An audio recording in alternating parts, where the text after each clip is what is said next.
picture which brings back memories. There is one of the last of the Mumbles trains about to leave the old Rutland Street depot on its 5.5 miles journey along the shores of Swansea Bay to Oystermouth, Southend and Mumbles Pier. Alas, this historic line, which has now lasted for well over 150 years as a passenger-carrying concern, has been amputated. It only went from Swansea to Southend, and the Mumbles Pier terminus, which I used to adore as a youngster, was no longer there. Now, even these cars, electric cars, are modern to me, for I remember the days when it was all driven by steam. A wonderful, puffing, belching old tank engine used to be attached to 5 or 6 toast rack type open tram cars. And when we were boys, our pride was always to sit right at the front on top. We braved the smut that came belching out to the engine. It didn't matter. A black face meant pride, courage, glory. First stop was the slip. And little boys here used to run along turning somersaults. This is, of course, back in 1920, shouting, "Halfpenny a penny-o!" as we went under the big bridge and from the slip to this very spot. And if we were lucky, we used to stand at the top and peep over the old recreation ground and the St. Helens rugby and cricket ground.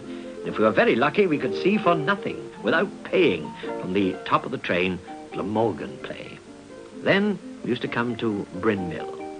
This was always rather a snooty stop. And on we went to Oystermouth, which was our usual terminus.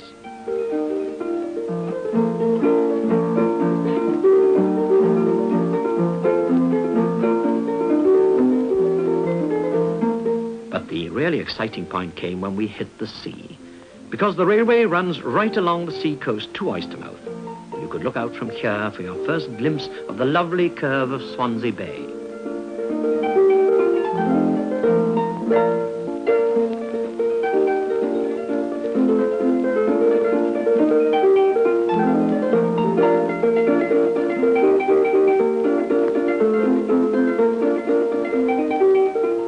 Yes, it's all over now. Nobody tried to save it. This, the oldest passenger line in the whole of the world.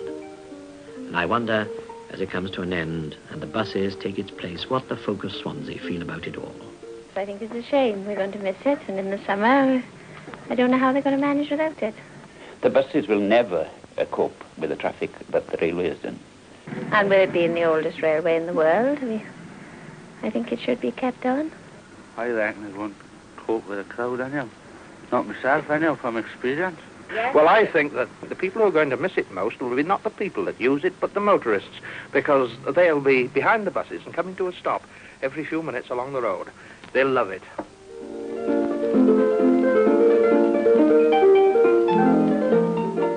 Now the rails are torn up and they lie rusting under the limestone cliffs that lead to the old Mumbles Pier. Boys will no longer run alongside shouting, "Halfpenny a penny-o!" The Sunday school treats, which were a feature of the old railway, will no longer sit on top in the rain, keeping their best spirit alive by singing songs like Calon Lan. Calon Lan, Atlan Dione, take a hue a lily rose, Dimon Calon Lan Ascani, Araki, Calbella.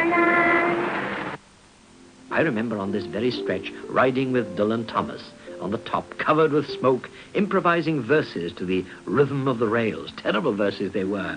One which started, "At the corner of Pell Street a vampire appears, singing garlic, sweet garlic, it's sung there for years. See, it taps at the windows of Councillor Rees, and it sings as it taps a most sinister piece." But we used to come back from Oystermouth, Southend and the Mumbles Pier, drenched with rain, umbrellas up on the top seats, but always in triumph.